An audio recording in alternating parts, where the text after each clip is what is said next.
Welcome back. Day 11 of our 90-day challenge. I failed the challenge.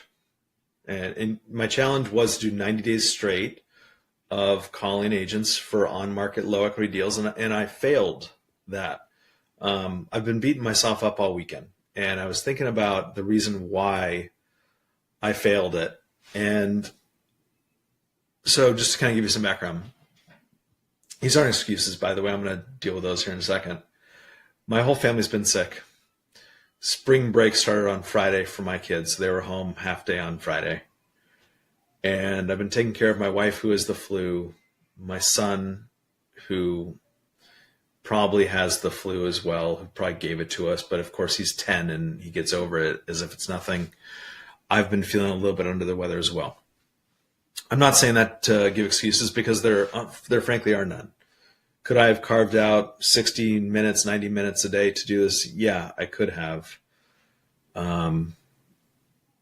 So what I'm going to do is just learn from this experience and continue to push forward and to continue to make phone calls. I think that 90 days straight was probably, I don't want to say unrealistic, but difficult to accomplish. So I'm going to continue to move forward as if my failure to not perform over the weekend didn't happen, and let's just continue to grind forward. So anyway, that's the background. I told you guys that I'd be fully transparent when we did this, and this is me being transparent and saying that I failed my challenge. I have 80 days left to go, and I'm going to continue to push forward. So let's see what we can wrestle up today.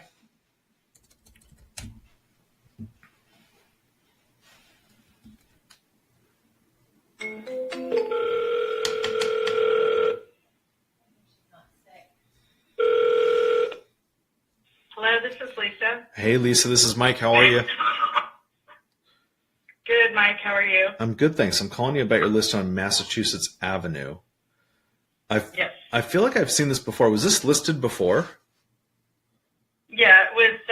We had it listed, oh gosh, I don't know, for maybe 4 months. Okay. 3 months. And not that long, maybe three months, maybe 3 months.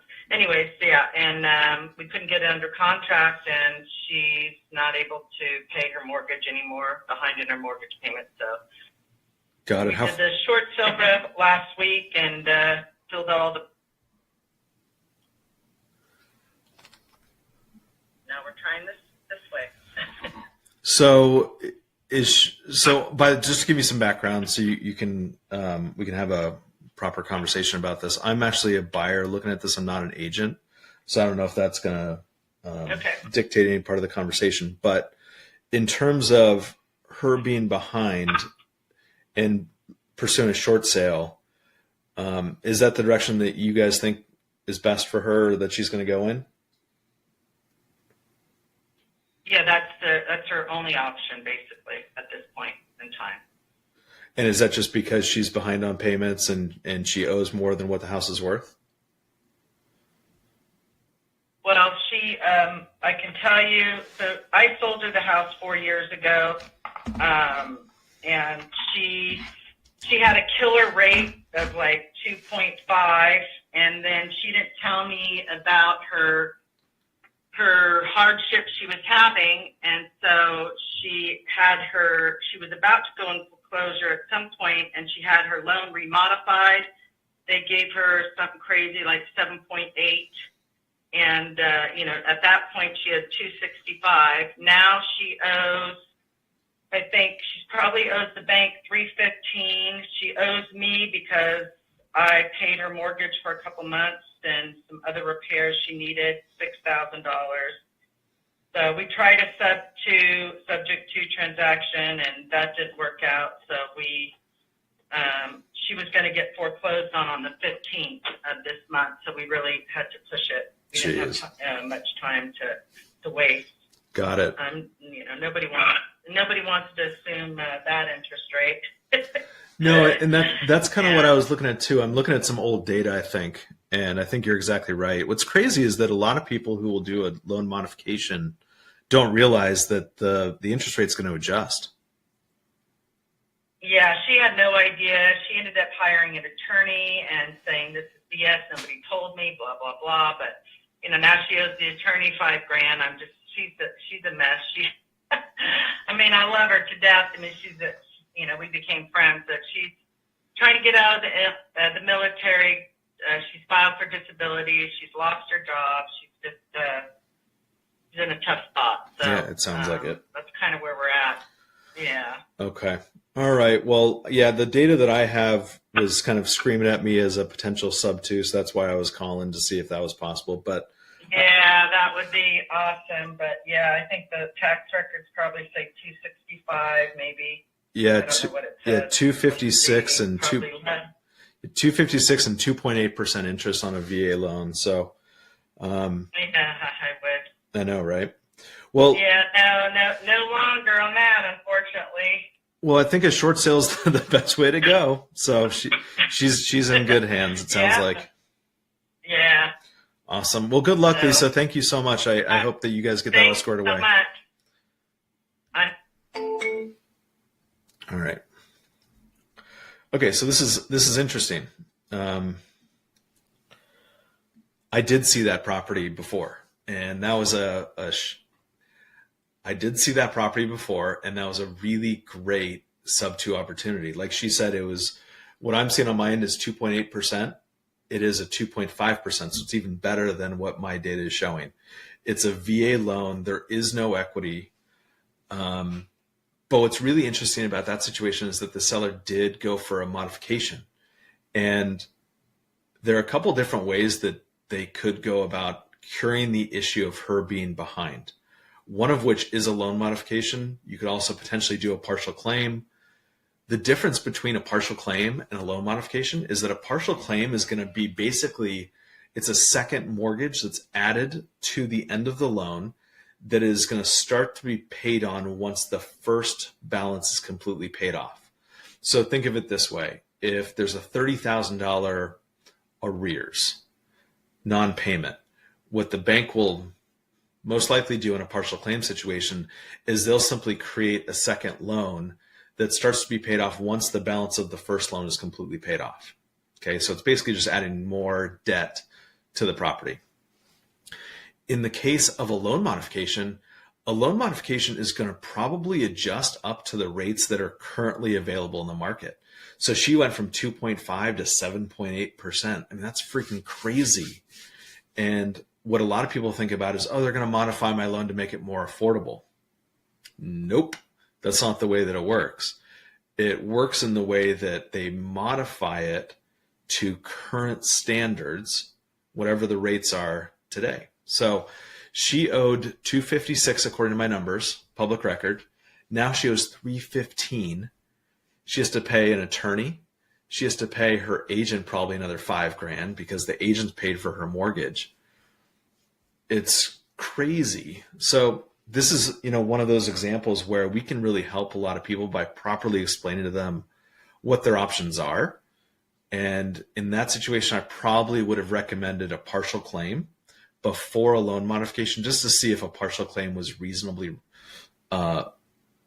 available to her, instead of a loan modification, which if she can't pay her rate at 2.5%, how is she going to pay it at 7.8% with an increased balance? It's nuts. So hopefully that helps. Let's keep on going. Killed that one. Let me make a note here just in case I have to come across that one. Seller is pursuing a short sale. Short sale, for those of you guys who don't know what a short sale is, a short sale is basically, it's done in a situation where the seller owes more than what the property is worth. In this case, they're selling the property for, let's see,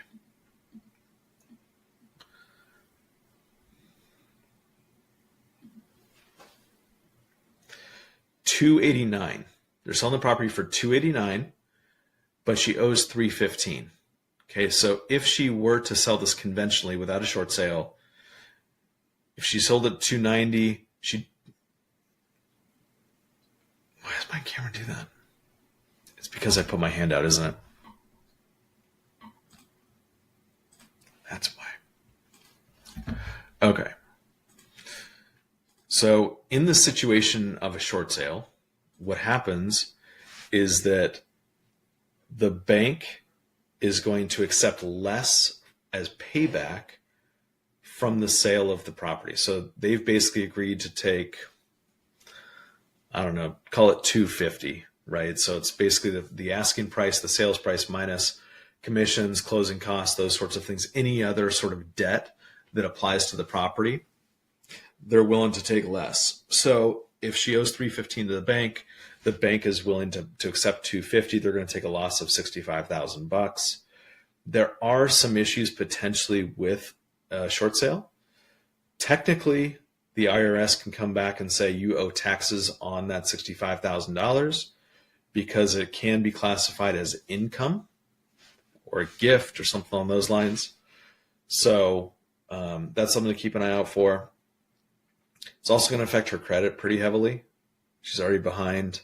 So anyway, that's a very interesting one.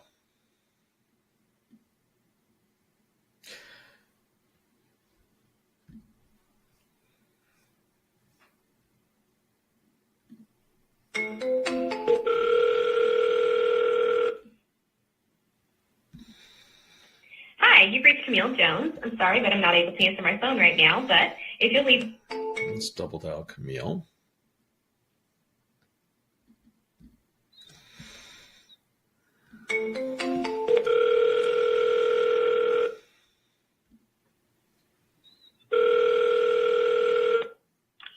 Hello?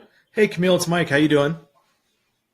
Hey, Mike. Doing well. How are you? Good, thanks. I'm calling you about your listing on Mirren Circle. I saw that just went Yeah. online over the weekend. And Yeah, absolutely. so the reason that I'm looking at this, Camille, is I'm looking for a possible investment for myself in the neighborhood, Okay. probably as a rental. Okay. And so I saw this. It's a beautiful looking property. I guess I was just kind of curious about the neighborhood and see if it might be a good investment opportunity for me. Yeah, where are you located out of? I'm in Texas.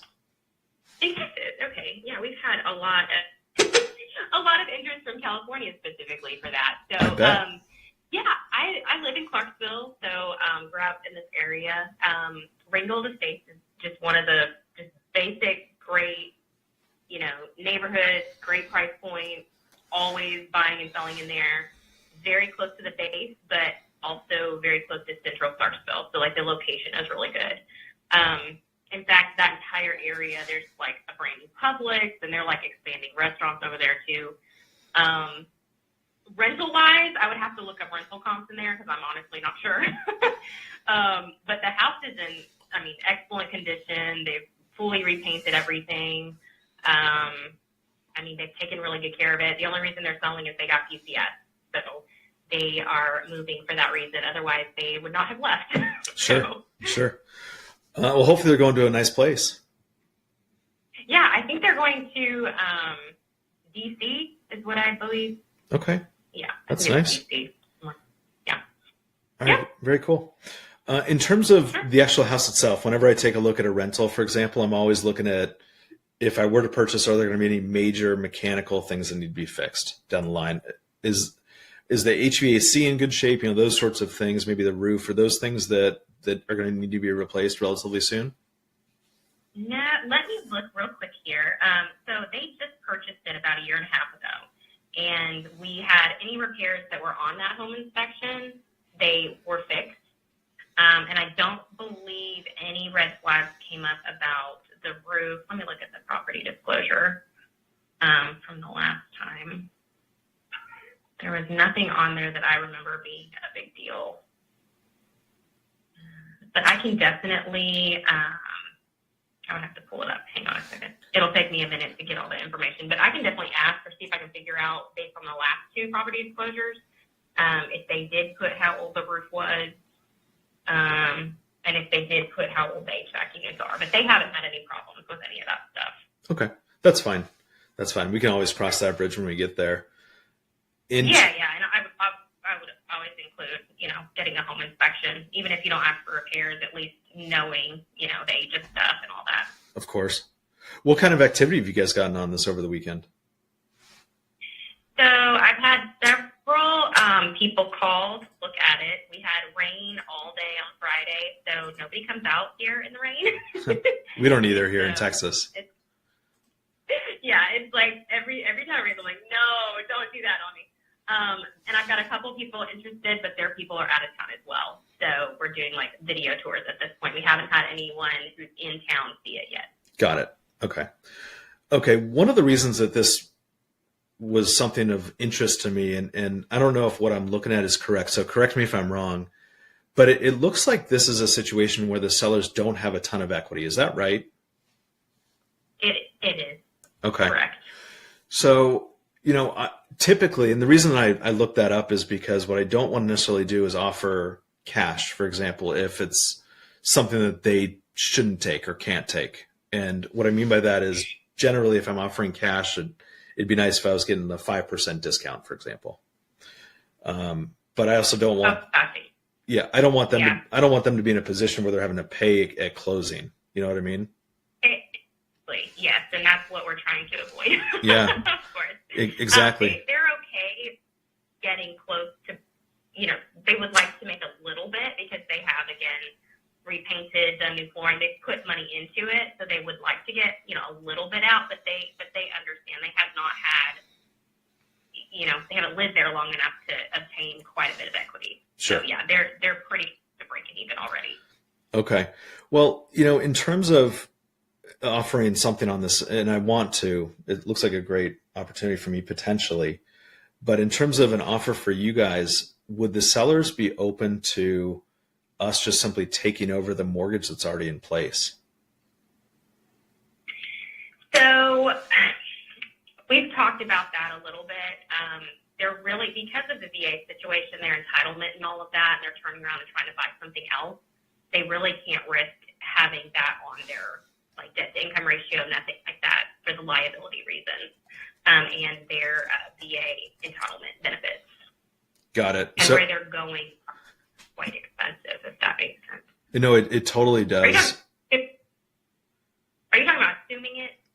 Something like that. Yeah. I mean, it's not a formal assumption. I'm thinking more of just simply taking over the mortgage as it stands right now. One thing that we run into a lot is this VA situation. And the reason we do it is it's a very similar situation to what your sellers are going through right now. They typically purchased the property recently and haven't had a lot of time to have the property appreciate. And then, of course, with VA loans, people are generally purchasing VA loans with zero down, right? So it's one of those situations that after commissions and closing costs, it's tough to make any money off that. So where they're moving to, are they going to purchase a home? It sounds like, is that what they're going to do? They're looking into it. Yeah, I don't really know their exact plans, but I mean, obviously that area they're going to is quite pricey. It's probably double what it is here to even get a normal single. Sure. So I don't know if they have a ton of interest. If you're talking subject to, where they're still having their entitlement, they're still on the hook for it, all that stuff. But I mean, I'm open to, if you want to send over something or email something and kind of get a little bit more detailed for an explanation for them, I'd be happy to present that. Yeah, what I'll do is I'll send something over. My concern always with something like this, especially for a veteran, is making sure that they can do whatever they want to do next. And you're right about the VA entitlement is super important to maintain, and especially if they're looking to purchase in DC or Virginia or Maryland or wherever they're going to go, they're going to need to make sure that they can qualify using their VA entitlement. So we actually have a little calculator on our website that talks about, or I guess it calculates how much they could borrow against their VA entitlement depending on where they're going next. So maybe I'll just run something through and see what they could qualify for. And then if this is of any interest down the line, we're here, we're interested. I understand it's probably a second or third option, but we're here, we're interested. Okay. Yeah, if you'll just, or you can even text me your information and I can definitely just kind of run it by them and just have your information on hand if it is something that they want to kind of pursue or look more into. That'd be fine. Awesome. I love that, Camille. I'll send you over some information. We'll touch base soon, and then enjoy your week. Okay. Thank you so much. You have a great day. You too. Man, she was a really, really cool agent. I liked her a lot. So the numbers that I'm seeing here, it looks like they're going to walk away with maybe $1,100, $1,200. So not a whole lot of money. But the situation that I'm much more concerned about is where they're going. So this is a VA loan that looks like it's probably taken out around 330 or so. Let's do some math here. Let me share my screen. Let's do this. Let's see what we can do.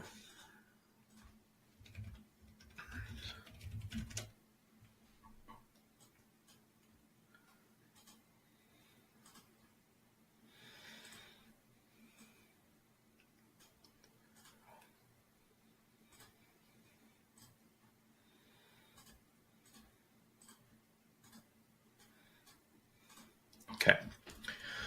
So let's say that they borrowed $330,000, which is pretty realistic.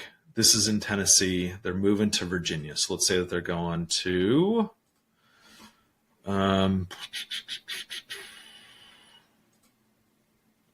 say that they're going to Alexandria. Okay, so Alexandria is going to have a higher county loan limit than normal. Okay, so in this situation, based on what they've borrowed before, they could borrow $825,000 with 0% down on their next home purchase. So this is a really good talking point. In fact, what I'll probably do is create a Loom video for her and just show her how, even though they have this loan right here, they can still qualify for, whatever they're trying to qualify for next in Virginia. So let me make a quick note here. That was really interesting and a really good agent, right? Really, really concerned about their VA entitlement. Normally a seller like that or an agent like that is going to protect a seller by just saying, look, they can't do it because they have a VA loan, or they can't do it because of their VA entitlement. Whereas she was actually open to seeing what their next plan was. And I would rather have them walk away with cash than have to pay money at closing and also maintain their VA entitlement. So I'm going to handle that one a little bit differently than I normally would, but protecting the VA loan eligibility is first and foremost in my mind. I want to make sure that they can maintain that. That's a major, major benefit to anyone who's ever served in the military. So that's great. I think that we can do something there.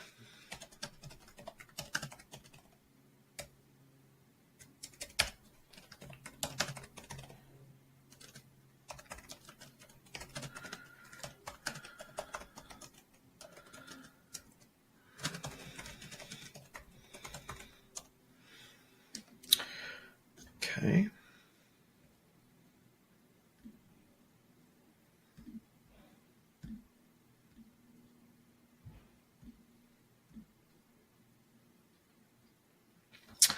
I'm going to do something really quick. I just got a text while I was on the phone with that agent.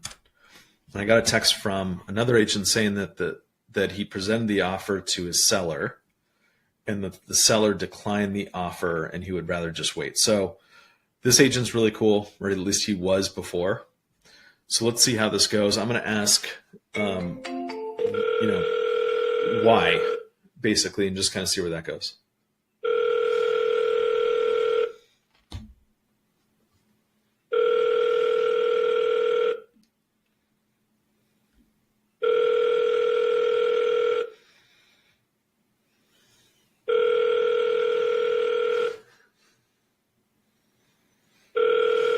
Hey, Mike. Hey, Cameron, what's going on?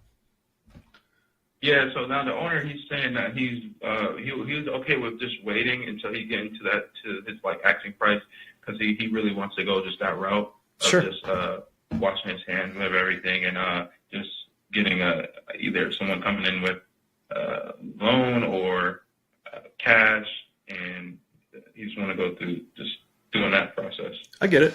Yeah, I totally get it. This type of transaction is not for everyone, obviously. I guess my question is, did you get any feedback from him on what his concerns were?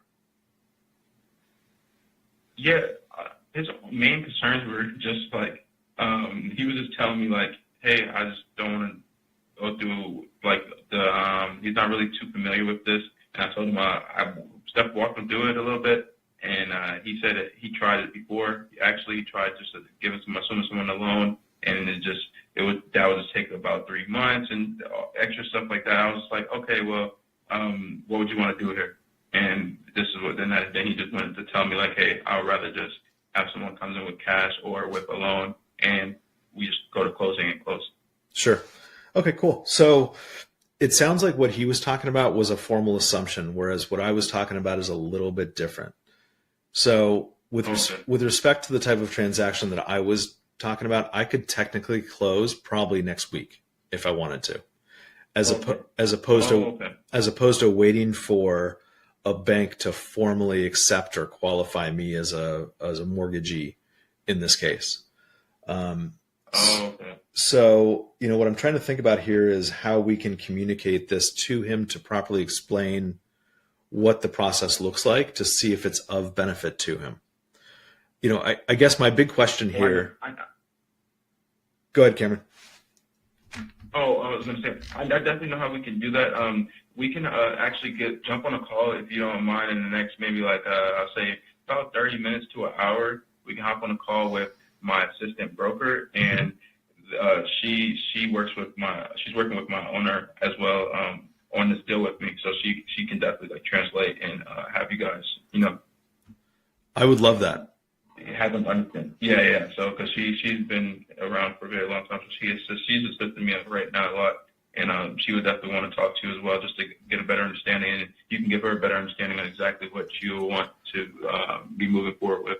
I'd love that. Yeah, I think that'd be of benefit, hopefully, to you as well for future opportunity. But let's definitely do that. Should we do that on a call or a Zoom? What works best?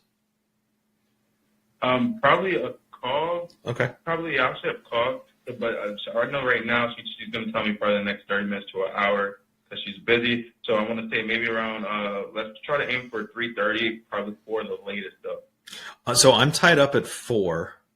I'm available until 3:30. Okay. I'll try to make that work then. 3:30. I'll let her know. Okay, no worries. Yeah, get back to me. All right, I'll get back to you. Thank you, Mike. Thanks, Cameron. Bye-bye. Okay, so he was talking about a formal assumption. That's the way that his seller, I think, understands this, is as an assumption rather than as a sub to. So what I'm going to want to do there is just have a conversation about the difference between an assumption and I actually like that the associate broker is involved, because that associate broker is going to shut it down real quick, but it's also going to allow me the opportunity to have a conversation, as opposed to with a seller who is going to shut it down and hang up the phone. The associate broker is actually probably going to listen, I hope, and I hope that we can actually take that call here. That'd be great. So I'll wait for that phone call a little bit later. Let's continue making our phone calls.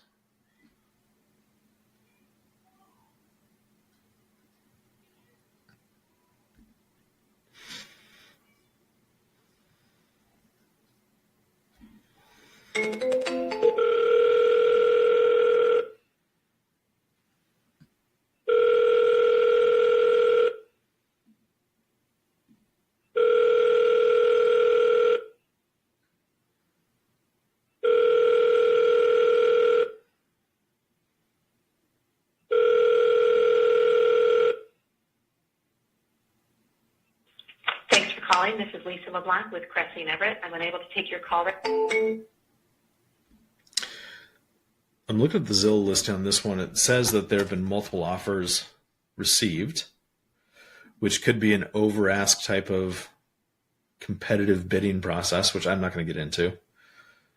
But it also looks like it's a negative equity situation. So I'm going to text her and hopefully get a call back. We can talk about that with her. Oh my God. This guy's name starts with an X. I don't know how to pronounce it.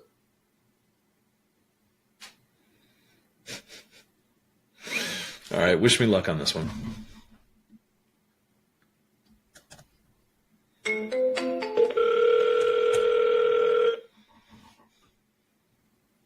Hello.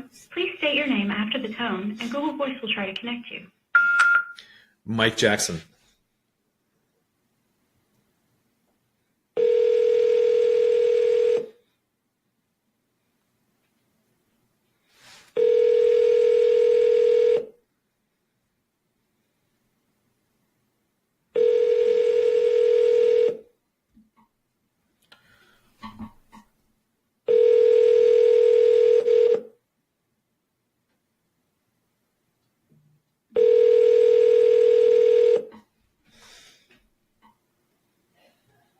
The Google subscriber you have called is not available.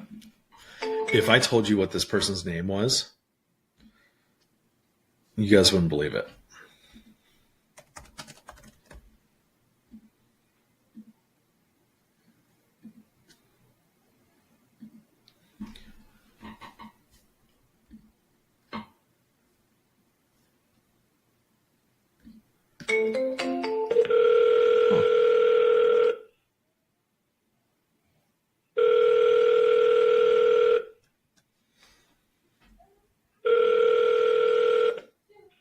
Hi, this is Greta from Partial Real Estate. Leave your name and number.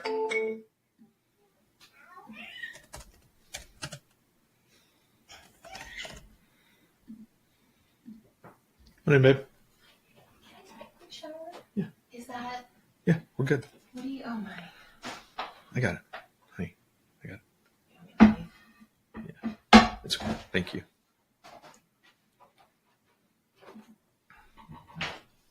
Okay, you guys, I'm gonna take a shower, right? I'm gonna take a quick shower.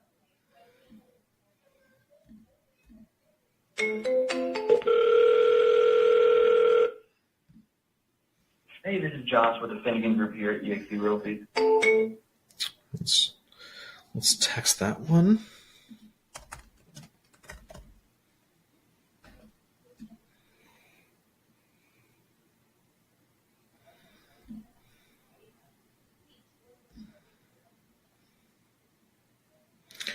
All right, guys, let me mute this for a second here. Gotta make a quick phone call.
All right, guys. Sorry about that. When the partner calls, got to take it.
Ooh, this is a... Hello, this is Heather. Hey, Heather, it's Mike. How you doing? I'm fine, thank you. Good. I'm calling you about your listing that you have on Conquest. Yes, So is that a short sale? it is. Got it. Okay. And has the short sale been approved by the bank yet? No. Okay. Got it. So we don't really know what the price needs to be for them to be able to sell it? Correct. And is there a time frame on that by chance? No, I don't have that yet. Okay. All right. Well, I'm potentially interested in this as an investment for myself. So is this one Okay. that I should probably wait on to have more conversation with you about, or where should we take this? I mean, I think it's like, my understanding is that the bank was like, let's put it at where the market says right now, and then make an offer, or when we get an offer, we'll see what happens from there. Unfortunately, I just don't know the answer to that question. Sure. I do feel confident it needs a new roof. And there's also and that'd be for insurance purposes, it needs a roof. It's not like any active leaks, but it's 18 years old. And there is an erosion issue in the backyard, like the neighbor's lot, the water runoff from the neighbor's lot has eroded part of the backyard. Oh, geez. So Okay. those are two issues. The seller does not have, obviously it's short sale, they don't have any funds to put into either of those things. Right. And it's vacant, it looks like. So it is vacant right now, yes. Okay. Okay, cool. I'm just taking a look at it to see if I have any other questions. It looks like otherwise it's in really good shape, right? Yeah, I mean, it was redone right before they purchased it. At least the main living area and the kitchen area were all redone. The bedrooms and the bathrooms are all original. Nothing has changed in there. I mean, I don't know that the carpet's necessarily original, but the carpet wasn't changed out when, at that time when they purchased it. But And I see what you're are talking you local to the area? No, I'm Did I, not. meet you to... No, Okay. no, I'm not. I have a partner who's in Crestview, so I can have Okay. her take a look at it. It looks. I'm just kind of looking at the backyard. Is what you're referring to the erosion on the right side of this picture where the fence is down? Is that what that is? Yes. Okay. There's actually no true fence. I don't know that he had a privacy fence there, but yes, that is where it is. There aren't any great pictures of it, obviously, online of where that erosion is. I can certainly send you some, or your partner can go by and see it. You walk right in the backyard, you can see it. Sure. Okay. The neighbor is currently getting that side fixed on the neighbor's yard that has caused all of the erosion. I think that the neighbor at one point had a retention wall put up that rerouted the water, or it was a gutter situation. It was French, and then the neighbor has had to fix a whole bunch of things that has affected this yard, obviously. Mm-hmm. But the owners were not able to, or didn't do anything to prevent it from happening on their side. And So what they're doing right now, is this going to permanently fix the issue, do you think? my understanding is that the issue that's running off of the neighbor's yard, yes, it should fix it. Because even when I was there the other day, they have like another retention wall going in. That should fix it. I mean, I can't say for sure. No one knows. We don't know what's going to happen when the water finally goes wherever it's going to go. But this yard obviously needs to be fixed. Yeah, exactly. To this house. Yeah, and in my opinion, there probably needs to be something done, like a French drain or something along that side, if the water is going to continue to flow that way down to the back of the yard. Just something to get it from eroding the ground the way that it has. Okay, cool. Do you have anything else available or know of anything that might be a good investment property for me as a rental? I'm really looking to buy probably up to 3 or 4 rentals right now. I mean, sure. I definitely have some. It just kind of depends on where your numbers are at, and if you're looking for rental, if you're looking for something that has like equity already in it, I don't know that I have that. I'm not looking for the market that. No, there's no look. There's no equity to find these days, especially if it's on market, right? Right. Because the market dictates the value. So I'm not as worried about equity. What I'm really looking for is something that might be able to just generate either decent cash flow if I pay, if I get it financed, or if I pay cash, if there's something that I might be able to buy, quick from somebody. Yeah. I do have one in Crestview, 4882 Kensington. That one's only like just coming up on 2 years old. It's in excellent condition. The owners got orders right after they purchased, or like a year after they lived there. Got Still it. smells and feels brand new. That would be a good rental. That neighborhood is a good rental neighborhood. I mean, it's a good purchase neighborhood too. It's just pricing. I'm sure you sound like you've been following everything with pricing and interest rates. But that neighborhood is good because of the location to the local military bases. That's a good location for rentals.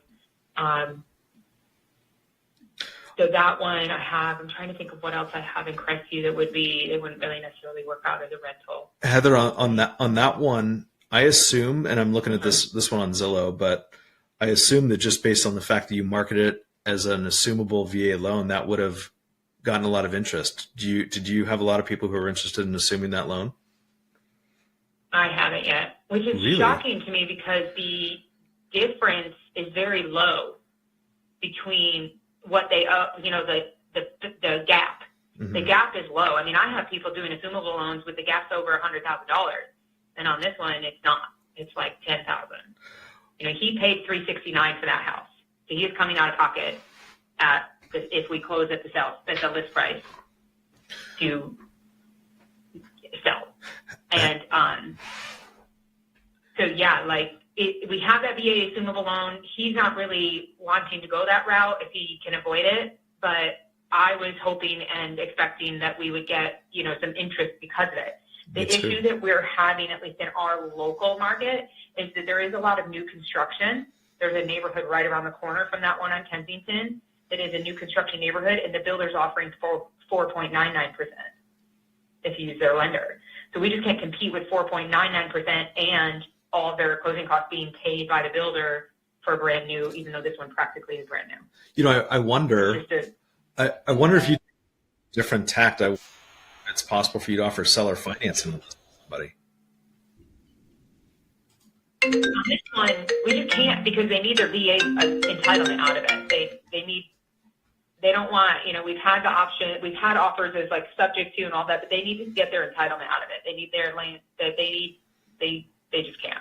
Yeah. That's just not a feasible option for them. What I was kind of thinking, this really wasn't for me at all, but I was just kind of thinking what I've seen recently is that if I'm selling a house and I'm offering an assumable mortgage, for example, that it doesn't limit the buyer pool, but it kind of dictates a little bit who can qualify for that, right? Whereas if I offer owner financing, all that I have to do is run that through a loan officer just to make sure that they can make payments. I don't really care about credit score or anything like that. So I don't know if that would increase the buyer pool at all. Unfortunately, I don't think it would in our market. I know what you're talking about. I've had a few deals a few years ago that went that way. I see what you're saying. It's always something to consider. And then the other, you mentioned sub 2, for example. You said that you've gotten a lot of sub 2 offers on that? I've gotten 2 sub 2 offers on that property. And the seller's not interested in them. Right. Going that route. Because of the entitlement, right? Right. Yeah. So is the concern from that standpoint just the qualification on their next purchase? Yeah. Okay. And I will tell you, the seller on that one, he is not a fan of the idea of an assumable mortgage to begin with, because there is more risk taking on a buyer with an assumable, doing an assumable, and then it falling through, 90 days down the line. That's the issue with assumable. Absolutely. It takes forever. Right. And then what happens is that there's really no incentive or very little incentive for a bank to qualify a new buyer for it. So that sucks. The only thing the reason I'm sticking on the sub 2 here for a second is only because that can close a whole lot faster, and he can walk away with a lot more money than he would if you were to sell it at the current price, Right. And the entitlement. I sent him all the information on those, and I had him, do his due diligence on it, and he just came back to me and said he just wasn't interested in doing that, that route. I get it. It's not for everybody. I totally get it. I was just trying to see what's his next step. Is he moving out of state or same state? No, he's already moved out. Okay. So they're already elsewhere for work. They were relocated. Got it. Yeah, I was trying to figure out what he could qualify for based on what he's currently borrowed. It's somewhere around $400,000 or so with 0% down. Yeah. Well, it sounds like that's probably not an option. It sounds like I'll take a look at this and see if this is something that's worth me putting an offer in. I don't know if it'd probably have to be a financed offer on this, just because I know that it is a low equity situation. But if you guys ever do decide to pursue that subject to route, that would be of interest to me. It sounds like it's not, and I totally get it, by the way. But if you guys ever do decide to go that route, I would be interested in having that conversation. Okay. All right. Well, yeah, I'll keep your number, and then you let me know if you have any questions, if there's anything else I can help with. Cool. Thank you, Heather. I appreciate your time. All right. Bye-bye. Yep.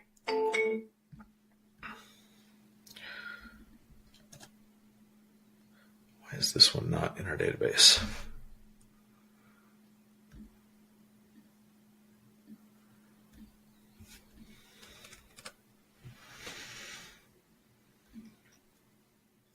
Okay, so the short sale I have no interest in. I'm not going to be able to buy it sub 2. I'm not going to be able to buy it creatively. I can't offer them cash on it. I won't be able to buy it at a discount. Sounds like the bank understands the market rate, which of course they're going to understand market value when they're taking a loss. So I have no interest in the short sale. This other one, when I pulled it up, the first line was assumable VA loan. It's not a great mortgage, but it is pretty darn good. It's just not great. So I'm interested in that one.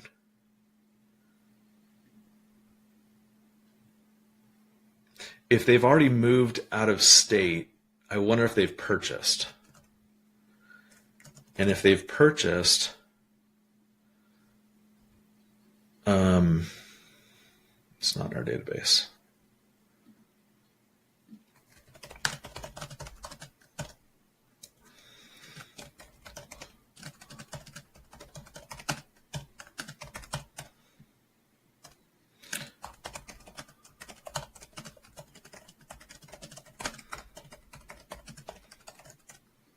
Okay. So if they've already moved, they've already purchased a house, then they know that they probably purchased with a VA loan if they're military and they have a VA loan as it stands right now. Then so it's not necessarily a qualification issue. I'm assuming some things, obviously. But if that is the case, they've already purchased, they don't need to qualify for the next home. They already have done that, given the fact that they already have a VA loan in their name. She's right about the assumable side of it. So assuming a loan is going to take a long time, and you never really know if that's going to go through or not. So why would you wait 3 to 6 months and see if the bank accepts or qualifies a new borrower? If they do, great. If they don't, then you're back at square one. So it's not exactly an ideal situation to be in. I think that this is one that if I follow up with her and I drip information on this, in fact, one thing that I should have asked her there is, how much experience do you have in a subject to type of transaction? My guess is 0, just based on what I heard. And that's okay. In fact, I prefer that, honestly. It sounds like they've gotten 2 subject to offers before. I might be a third. What's funny though is that this has been on the market for a long time. So they should have received a lot more offers than they got, unless she was shutting them down initially.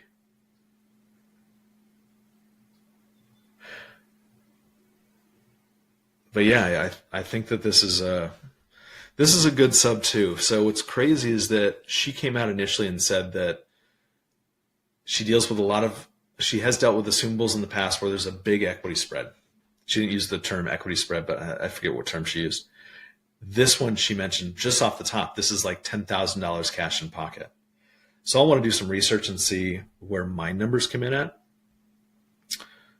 But let's see here. You know what I'm going to do? I'm going to send her an offer. I'm going to send her a creative offer. I'm going to word the offer a little bit differently, or at least my email to her, so we're aware of what's going on. But yeah, that one was really interesting. She became friendly on the call too, which I found really interesting.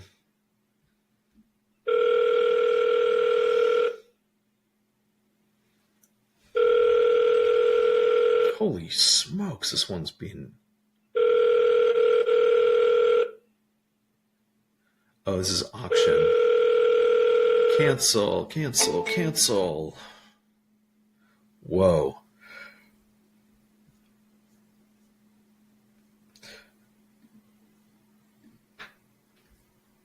Yeah, cancel. That's an auction property. I don't want it.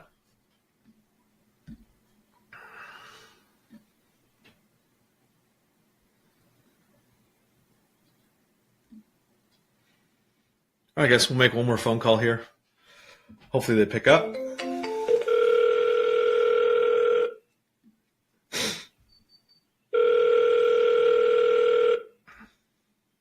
It's Rob. Hey, Rob, it's Mike. How's your day going? You say what? I'm sorry? My name is Mike. I was calling you about your listing that you have on Grassmire Drive. Yes. Awesome. Sorry, hold on one second. Let me just decline this phone call. Jeez. Sorry, it's coming from everywhere. I saw that this just went active. It also looks like you've gotten a ton of listings or a ton of activity on this. I'm looking at this as an investment for myself. Fine. Do you have any offers on the property? I got one trying to come in, but has not yet. Okay, so no offers. Got it. If I'm looking at this as a rental, is there anything that I have to be made aware of with regard to the condition of the property? Any sort of major mechanical issues? Not that I'm aware of, no. Okay, did I catch you at a bad time? No, you're fine. I'm having a little trouble hearing you, but no, you're fine. Okay, cool. Okay, so no major mechanical issues that you're aware of. You have you've done a seller disclosures, right? I assume on this. Have I done seller disclosures? Yeah, with regard to condition of the property. Yeah, there's a property condition disclosure. Sure. Okay, cool. All right, awesome. Well, let me take a look at this. I want to see. I just want to get an idea of the neighborhood.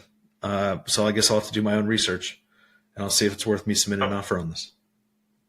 Okay, sure. Okay, thanks, Rob. Hey, guys, so I cut that off quick. I didn't want to get frustrated, and I found myself getting really frustrated on that one. So it sounded like you didn't hear me very well. Fair, fine.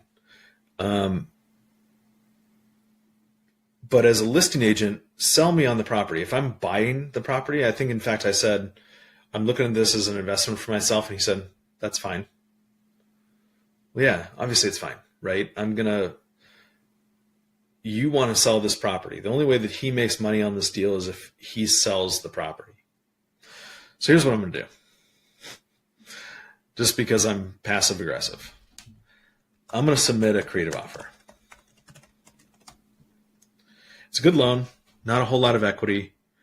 I'm going to see what he says. And then this is going to be a fun follow-up. Okay, so anyway, guys, thanks so much for watching today. Day 11 is in the books, and we'll be back as soon as we can. Okay, yeah, we'll be back. Sorry, got distracted.